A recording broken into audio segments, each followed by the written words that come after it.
Hello dear students, कैसे आप सभी। आशा करता हूँ सब अच्छे होंगे।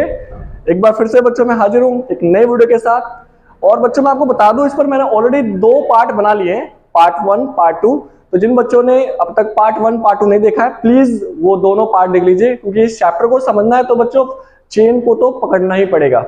खैर बच्चों, आज का जो वीडियो है वो सिर्फ 12वीं क्लास तक के बच्चों के लिए ही नहीं है, बल्कि आप 12वीं के बाद अगर गवर्नमेंट जॉब की तैयारी करते हैं और इसके अलावा आप किसी भी क्लास के हैं और अगर आप नहीं भी पढ़ते हैं तो भी बच्चों ये टॉपिक आपको सुनना ही चाहिए, समझना ही चाहिए। काफी इंटरेस्टिंग और आपको पता होना चाहिए कि हमारा जो बच्चों पड़ोसी देश है चाइना, चीन, आखिर ये तेजी के साथ ग्रो कैसे कर रहा है। तो देखिए बच्चों, जो चीन है, चीन को समझना है अगर आपको बच्चों कि चीन की जो अर्थव्यवस्था है, चीन जो दिन रात तरक्की कर रहा है, ऐसे आगे बढ़ रहा है, आखिर बच्चों चीन ने किया क्या है। तो ये क्वेश्चन बनता है और हमें इसका जवाब भी पता होना चाहिए कि चीन तेजी से क्यों बढ़ रहा है। तो बच्चों, अगर मैं सिलेबस के बिहाफ पर पढ़ाता हूँ, जैसे 12वीं क्लास, वैसे तो इंटरनली बातें बहुत सारी है जो बताने लायक है, बट क्योंकि मुझे 12वीं क्लास के बच्चों को ख्याल रखना है तो मैं एनसीईआरटी को फॉलो करता हूँ। ठीक है, तो एनसीईआरटी बेस पर अगर मैं बताऊं तो अगर आपको चीन की इकोनॉमी का राज जानना है तो थोड़ा सा बच्चों आपको चीन के पास्ट के बारे में जानना पड़ेगा, चीन के इतिहास के बारे में जानना पड़ेगा। बच्चों, चीन का जो इतिहास था वो कुछ इस प्रकार है कि चीन का जो बच्चों, वैसे भी आपको बता दो, चीन भी बच्चों गुलाम था जापान का, या आप ये भी कह सकते हो चीन जो था बच्चों वो पूंजीवाद के तहत उसके नियंत्रण में था। ठीक है, तो फाइनली क्या हुआ, चीन में 1949 में 1949 में बच्चों फाइनली चीन में बच्चों क्रांति हुई। इसे चीनी क्रांति कहते हैं बच्चों, बहुत ही फेमस है, जैसे रूसी क्रांति फेमस है ना, ऐसे चीनी क्रांति फेमस है। चीन में 1949 में एक क्रांति हुई जिसे बोलते हैं चीनी क्रांति। और कोई भी क्रांति बच्चों किसी एक इंसान के नेतृत्व में होता है। आपने भारत के आंदोलन की बात की होगी तो महात्मा गांधी अलग ही चमकते, हालांकि चमकने कोई और चाहिए। मेरे हिसाब से अगर भारत के आजादी की लड़ाई की बात होती है तो भगत सिंह को मिलना चाहिए, सुखदेव को मिलना चाहिए, है ना। खैर कोई बात नहीं, गांधी जी को ही मान लेते हैं। तो हर देश में बच्चों क्रांति की जब बात आती है तो एक अलग व्यक्ति की पहचान नेतृत्व में दे देते हैं। तो जैसे भारत में महात्मा गांधी, तो ऐसे ही बच्चों चीन की जो क्रांति हुई थी उनका नेतृत्व, उसका पूरा श्रेय जो है बच्चों किसको जाता है, माओ को जाता है, माओ। और माओ जो थे बच्चों समाजवाद के मतलब कट्टर पक्षधर थे, समाजवाद के मतलब समर्थक थे, और ये पूंजीवाद के कट्टर विरोधी थे।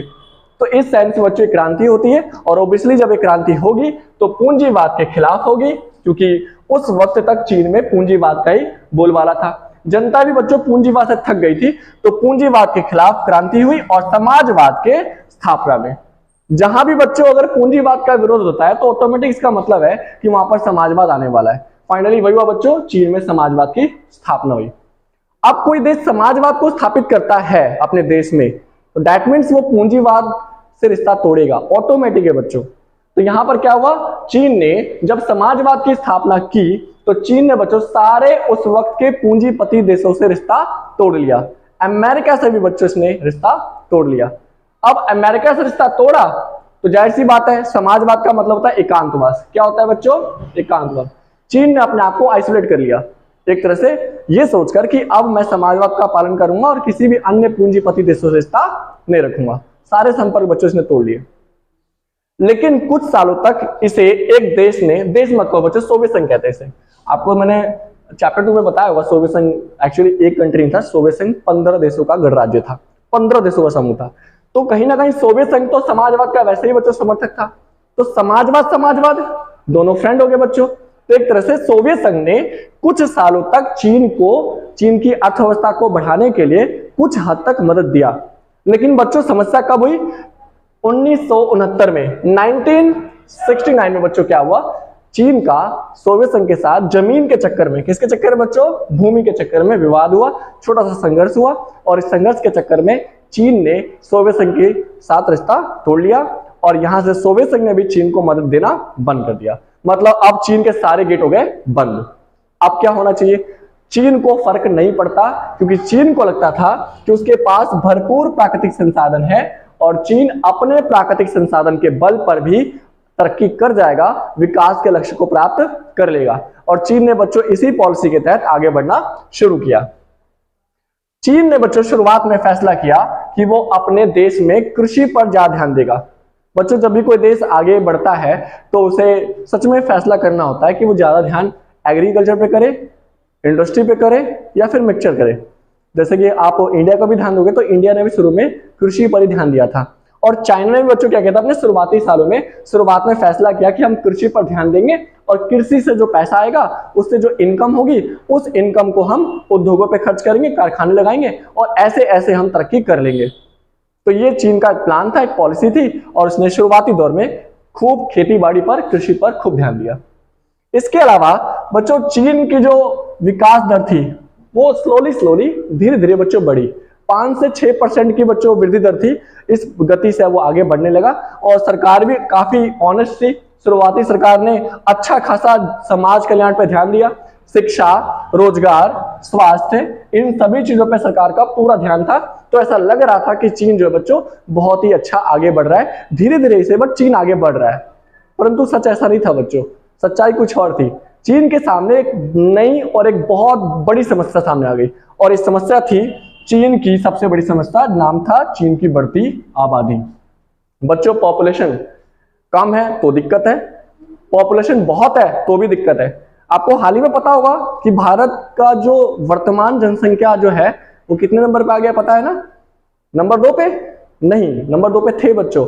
अब वर्तमान में बच्चों इंडिया में सबसे बड़ा जो पॉपुलेशन वाला कंट्री कौन है? हम ही है बच्चों, भारत है। ये खुशी की बात भी है और बच्चों ये बहुत बड़ा संकट का विषय भी है। आने वाला भविष्य जो है ना, ये डिपेंड करेगा कि हमारी जो आबादी का यूज कैसे हुआ, गवर्नमेंट ने इस आबादी को कैसे डील किया, ये बहुत मैटर करेगा बच्चों। जैसे कि चीन के साथ हुआ था, गवर्नमेंट बहुत अच्छा काम करती थी चीन की, लेकिन चीन की जो बढ़ती आबादी थी, गवर्नमेंट के सारे नियम कायदे पॉलिसी पर पानी फेर देती थी। उदाहरण के लिए मान लीजिए चीन ने सोचा कि आने वाले 5 साल में हम मान लो 100 स्कूल बनाएंगे। चलिए चीन ने अपने लक्ष्य के अकॉर्डिंग 100 स्कूल बना दिए, लेकिन उसी 5 साल के बीच में लक्ष्य था 100 स्कूल का, और बच्चे जो पढ़ने वाले हैं वो 100 स्कूल के कंपेरिजन में 200 स्कूल के ज्यादा के बराबर बच्चे हो गए। मतलब गवर्नमेंट ने सोचा कि 100 स्कूल काफी है 5 साल में, परंतु जो बच्चा जो बड़ा हो रहा है, पैदा हो रहे हैं, बड़े हो रहे हैं, तो स्कूलों में बच्चों की आबादी इतनी बढ़ गई कि 200 स्कूल चाहिए बच्चों। ये तो मैंने एक छोटा सा उदाहरण दिया है। रोजगार की बात कर लीजिए या अर्थव्यवस्था के हर आयाम पे बात करेंगे तो बढ़ती आबादी पानी फेर रही थी। बच्चों मुझे ऐसा लग रहा है कि आने वाले भविष्य में भारत का भी कुछ ऐसा हाल न हो जाए अगर वर्तमान सरकार इस पर ध्यान ना दे तो, क्योंकि चीन की किसी भी देश की आबादी अगर तेजी से बढ़ती है तो ये अगर सही से इस्तेमाल ना हो तो बच्चों इस संकट का विषय बनता है, जैसे कि चीन के साथ हुआ बच्चों। चीन के साथ चीन की सारी जो समस्याओं का जो मुख्य कारण था वो चीन की बढ़ती आबादी थी। फाइनली बच्चों क्या हुआ, चीन की तत्कालीन जो सरकार थी उनको एहसास हो गया कि इस प्रकार की पॉलिसी से और इस प्रकार के कदम से आगे आने वाले भविष्य में चीन कभी भी विकास को प्राप्त नहीं कर पाएगा, चीन कभी भी तरक्की नहीं कर पाएगा। ऐसा एहसास हो गया चीन की उस वक्त की सरकार को, और मैं बात कर रहा हूं 1970 की। कब की बात कर रहा हूं मैं? 1970 में चीन की सरकार को एहसास हो गया कि वक्त आ गया है बदलाव का। और बच्चों ये बदलाव का जो समय था ये चीन के लिए गेट खोल देने वाला तरक्की का गेट था बच्चों। यहीं से चीन जो बच्चों एक बहुत ही नए सिरे से दुनिया में आने वाला है और चीन दुनिया में एक बहुत ही बड़े लेवल पर आगे बढ़ने वाला है। यही वीडियो बच्चों आज के लिए इतना रखता हूं, और यहां से आगे चीन कैसे बढ़ा इसके लिए बच्चों मैं स्पेशल वीडियो बनाने वाला हूं, और आप देखिएगा उस वीडियो में मैं आपको बताऊंगा कि चीन आखिर तरक्की कैसे करता है। लेकिन मैंने जो आज की वीडियो बताई है वो ऐसे मान लीजिए ये आज की वीडियो 1949 से 1970 तक की वीडियो है बच्चों आज की, और मैं जो नेक्स्ट वीडियो लेके आऊंगा वो वीडियो होगी हमारी 1970 से अब तक का बच्चों। और इसमें मैं आपको सारी बातें बताऊंगा जिसमें चीन जो है कैसे कैसे ऐसे ऐसे कदम उठाता है जिससे चीन आज वर्ल्ड में नंबर 3 पे आ गया बच्चों। जो चीन कभी टॉप 10 से भी बाहर हुआ करता था, आज वो दुनिया की सबसे बड़ी तीसरी अर्थव्यवस्था कैसे बन गया, इसके बारे में बच्चों नेक्स्ट वीडियो बनेंगे। और तब तक आज के लिए इतना ही। और आज की वीडियो बच्चों अगर आपको समझ में आई हो, इतनी सी बात अगर समझ में आई हो तो प्लीज वीडियो को लाइक कर दीजिएगा, कमेंट कर दीजिएगा अच्छे अच्छे सुंदर सुंदर से, और प्लीज शेयर कीजिए, क्लास में शेयर कीजिए, जिनको जानते हैं जो पढ़ते हैं उनको शेयर कीजिए। बहुत ही इंपॉर्टेंट टॉपिक है। और अगर आप नए सब्सक्राइबर हैं बच्चों तो प्लीज सब्सक्राइब कर दीजिएगा, बेल आइकन पे बटन दबा दीजिएगा। फिर बहुत जल्दी आऊंगा आपके साथ एक नए वीडियो के साथ। तब तक के लिए धन्यवाद, बाय।